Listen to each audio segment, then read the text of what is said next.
Good morning. So, we have homeschooled our children for about 23 years. I went through this week and I pulled out everything that I have used from the very beginning. So, all of our children have gone through it or are in the process of going through it. The very first set of things that I show you is what our youngest is on. So, he hasn't done the whole whatever. But in the stack, everyone has at least gone through all of it or started. So the first curriculum that I put my children in is this. It's the ABC series is what it's considered. It's Study Time Publishers. This is a curriculum that Mennonites and Amish often use. This is from Shipshewana, Indiana, which is a Amish community. Somebody helped him write Tom on his page, is why I just laughed. But this first beginning is just tracing and learning how to use a pen and paper. And I used to make them do it in pencil and do it neat and tidy. And we do crayon now. He started in pencil.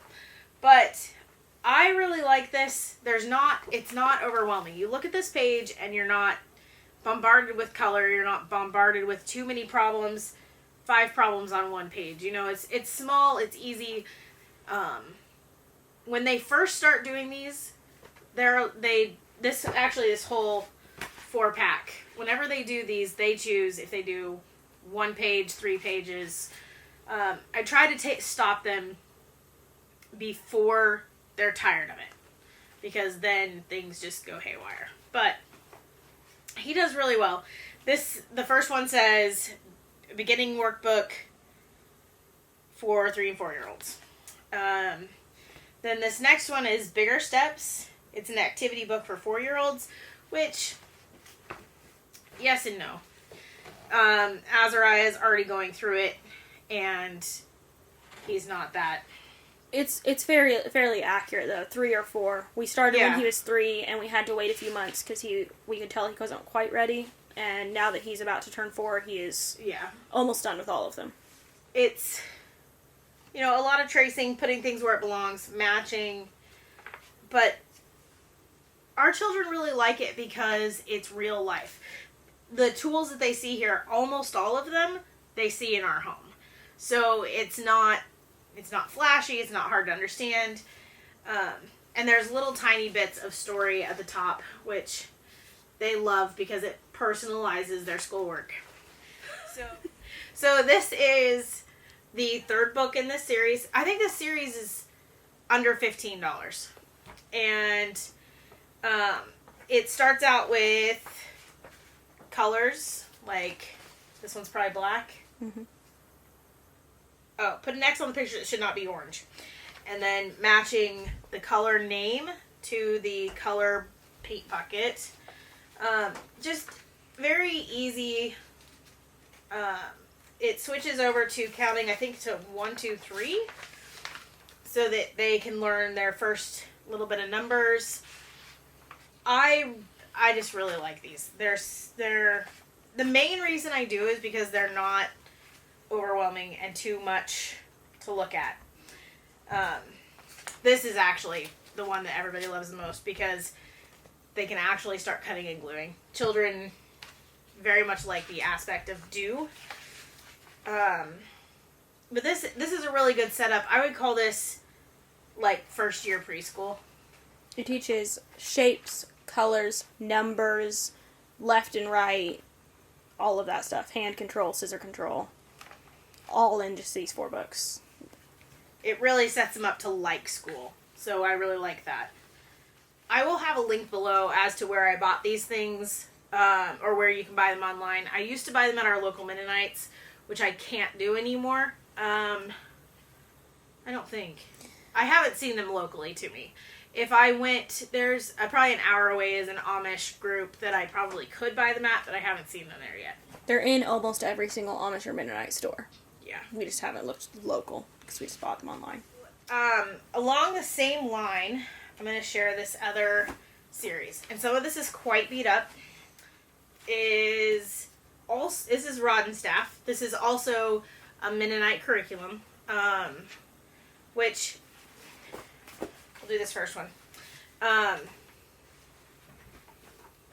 See, my children don't like to do the coloring part.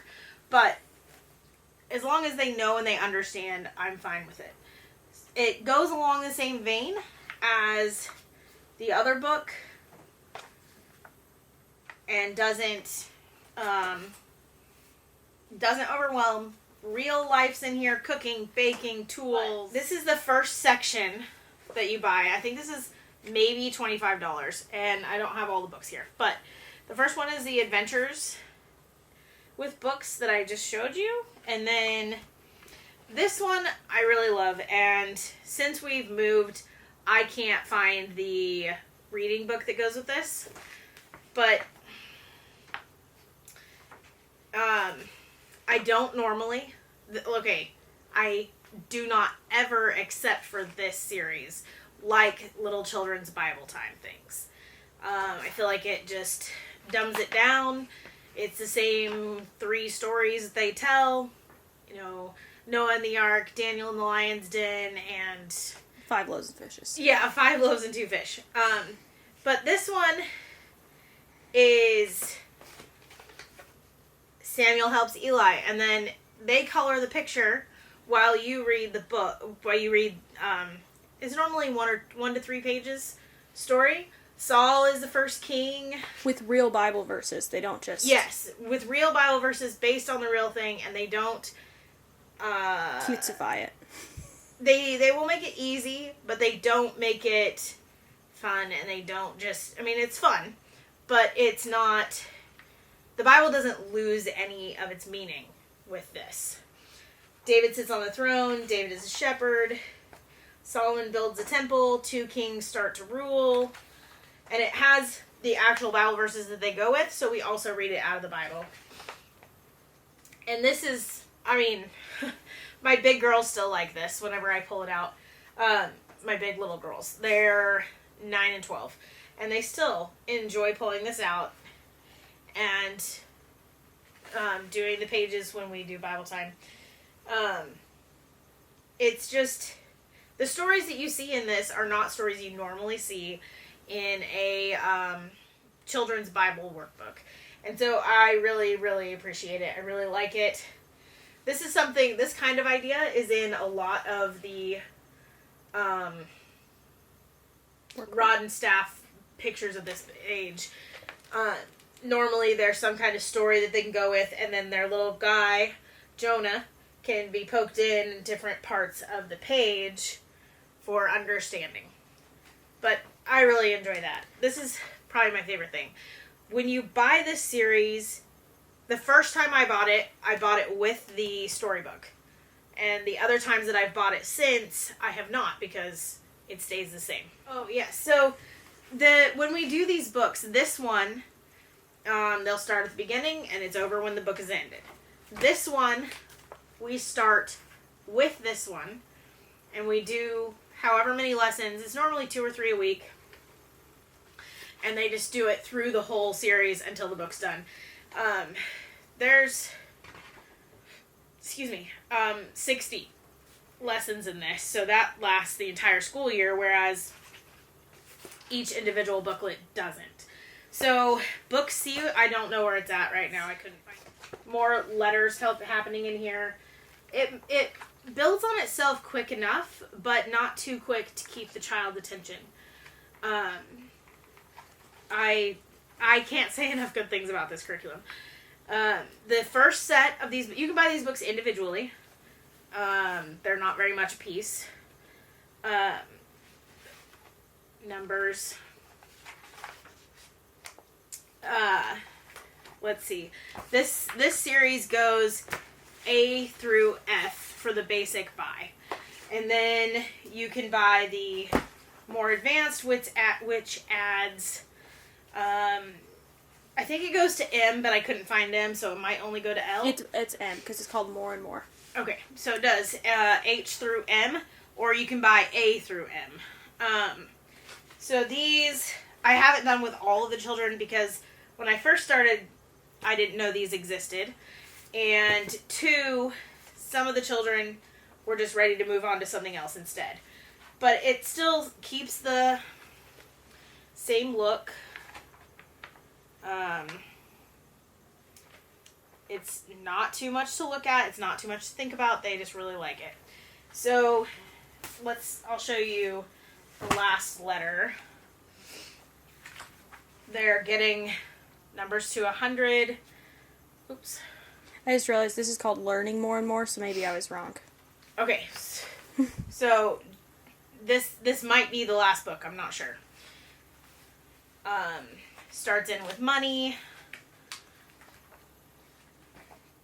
Dot to dots. Like, this just feels like a happy book to just a project. But like I said, the main rule that I have for the younger children is stop them before you see that they're done.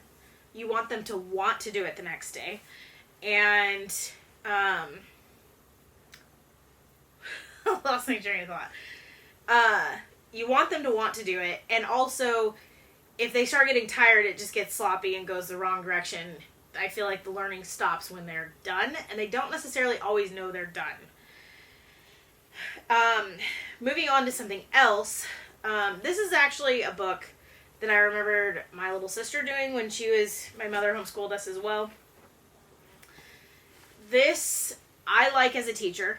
It's Teach Your Child to Read in 100 Easy Lessons. All of our children have gone through it. Azariah is in the first lesson, and he's been in the first lesson for 6 months because I'm not pushing it, and he just does it when he asks. So, the children, I've never gone past lesson 75. And the reason for that is the stories are nonsense. They're kind of annoying. But it does teach you how to read. It does it in a really easy way. You don't have to go chase anything down. You can teach your child how to read with only this completely. So I highly recommend it. The lessons in the red, you read it yourself. You put your finger and you teach them. Like, we have to say the sound fast. My turn to say it fast, and then you say it, and then it's their turn, and you just go through it. Like, I don't know another curriculum that tells the teacher exactly what to say and what to expect out of the child. So for that, like, if you have a few little children or only 1 or 2 and you're easily sidetracked, like, a lesson takes at most probably 15 minutes. That's really easy, really doable. But I will say, you need to pay attention and you need to think about it. Often, I would say with every child, I had a few lessons that this is the lesson we're doing this week, and we would do that same lesson every day. It's not like in 100 days your child's reading. It can work that way. But sometimes it's just, we're going to stay in one spot so that they have the boost and so that they have full understanding before we move on. But overall, I really like it. I understand why the stories are nonsense, but I wish they didn't have to be. Now, this one is my least favorite subject. But in the same vein as Teach Your Child to Read in 100 Easy Lessons is Spelling Power. It works very much the same way. It teaches phonics, spelling rules, and most frequently used words through hands-on approach. So I have not actually taught this in a few years. That is normally Joelle. So do you want to discuss it? Sure. I'll bring her in and have her do this. I'll just trade you spots. So this one is actually, this was always my favorite, one of my favorite books for school. So we rebought it because the other one fell apart version. It's a little bit expensive. I think it was like $25 to $50. But when you think of it as a curriculum for all the years, I think it's totally worth it. This does not go by grade, which I really like. It tells you, it has a series of tests that you have your child take so that you know where they need to go in this. And it says if they fail the test, you need to work more on reading before putting them in spelling. Like, don't bother with spelling until they are good enough at spelling to pass the test. So you take one test, and then you take a second test based on the first test results, and they tell you where you need to be. So it starts out with level A. This is, like I said, not grades, it's levels. It goes from A to K. And that's only the middle, third of the book. The front is talking about the curriculum and the test, and the back talks about a lot of games you can do. We've never really done the games because we just didn't. We didn't find any need for them, and just didn't really care to learn them. But it starts out with just list of, I have some bookmarks in here from where the kids are at right now. But it just starts out with lists. So the first spelling test is just about 12 words maybe, and they stay about that length for a while, and then every dozen or so tests, there's a delayed recall test that you have them take to see if they miss a certain amount of those words. I believe it's 3. Then you have them restart the same group, and that way you know if the kid is actually learning and if they're actually growing enough to move on, instead of just checking all the boxes and having them keep going when they don't know what they're doing. And the reason why I love this so much is because I've noticed a huge difference, because I also help teach the kids learn how to read. And I found them they ask a lot of questions when they're learning to read. Well, why is it spelled this way? Well, why is it spelled differently here? And they kept asking all these questions that applied to both spelling and English. So even though we tend to be more of a basics-focused homeschool family, from that, the kids that will ask for extra things, and we tried to do that for them. Anyway, I noticed, though, that when they were doing these spelling tests, it was making them a faster, more efficient reader and speller at the same time. They kind of work together, so I enjoy teaching spelling and reading at the same time. Obviously, they go through this book first, and then they start doing some readers, and that is normally when I have them start doing the spelling power. Naomi is 9, and she loves this. Some days she'll pretend she'll be like, oh, I don't want to do spelling, but then she has to do extra lessons. So they like it because it's quick, simple, direct, and they have the satisfaction of knowing how to spell the different words, which that sounds very nerdy, but it's true. The kids love knowing that they know how to spell things, and they write words on everything. They'll write words on their books, they'll write letters to people, they make cards for people with random words in the middle of their pictures because they just love words and letters. So knowing that they can spell them correctly makes them very excited, and they do that even more. So it doesn't take, we've never actually gone to the very end of this spelling book because it goes quite advanced. It says that it goes to adult, and I agree with that. It's not to a 12th grade level, it's to adult level, like an advanced adult. And so it goes all the way to, the way this is set up is by not just random words.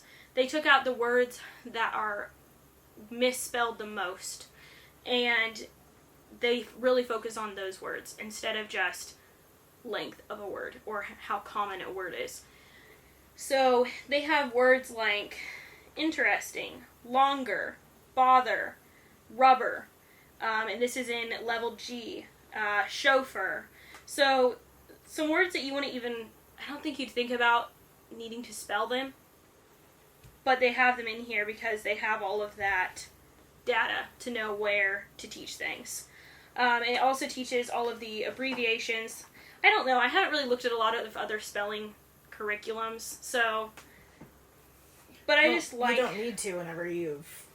Find something you love. Something that goes all the way through? Yeah, this goes all the way through, so I haven't really looked at a lot of other spelling curriculums, but the ones I have looked at are not set up at all like this. And so we just love this because it's very direct, and like I took spring and summer off of teaching spelling because we were just so busy. I was just doing more of the basics, and I was very happy because once I picked this back up, they hadn't really lost progress. And that's when you know a curriculum works really well, because if you have no experience with homeschooling, you might have not noticed it, but kids, especially when they take a long break, they will regress a little bit in their studies. And with their spelling, I really didn't notice any of that. They were in like the exact same place they had been 8 months before. And so that's why I appreciate this so much. And I will definitely be using this to teach my children as well. Yeah, they love it. It's simple. A little bit of a initial cost, but then it goes through all the kids. You don't, because they use separate paper as well, you could use this to teach as many kids as you could until it wore out. It also causes competitions here. Yes, it causes competitions here, and the kids are constantly trying to get ahead of each other, and they'll be comparing, how many did you get wrong? Oh, I got this many. Oh, no. I'm going to work really hard. Can I do some extra lessons? That was something else I forgot. Mom always had us write, if we got a word wrong, she would have us write it 3 times each, and that's actually a part of this curriculum, I realized. I didn't know if that was an extra rule Mom made or not. But, so anytime you got a word wrong, we had to write it 3 times each. If you missed 3 words, then you have to repeat the lesson until you no longer miss 3 words. And that really helped comprehension. And then the kids take it on themselves to they'll stare at the word, they'll look at it. Naomi the other day, she missed a word, and so she kept repeating the word to herself. She would say the word and then spell it out. Say the word and spell it out, pointing to each letter as she went, because she wanted to be able to pass the test next time. I didn't make her. She chose to do that, and she does that. Like, the kids do that often because it makes them want to learn how to do it. It makes them want to succeed. So yes, I would highly recommend that one. So these are just a really good foundation, and I feel like they don't take much brain work to teach, they don't take much effort to teach, and they're just enjoyable. So everything you'd ask for in a curriculum, no matter if you've been doing homeschooling for years or never have even tried homeschool. So I hope that you guys enjoyed this video, and let us know if you've tried out any of these curriculums before. What curriculum do you like? Mom's always been very flexible with curriculum, willing to change it up if it's not working in the middle of curriculums even and stuff. And these are just the ones that we've continued to love. They haven't changed over the years. They have stayed the exact same, and they've worked consistently with every child, which most curriculums do not do that with. We have so many friends that have tried other things, and they keep having to switch it because it might work for one kid but not another, and these ones have worked for all of them. They're the tried and true ones. Thank you for watching, and we'll see you in the next video. Bye.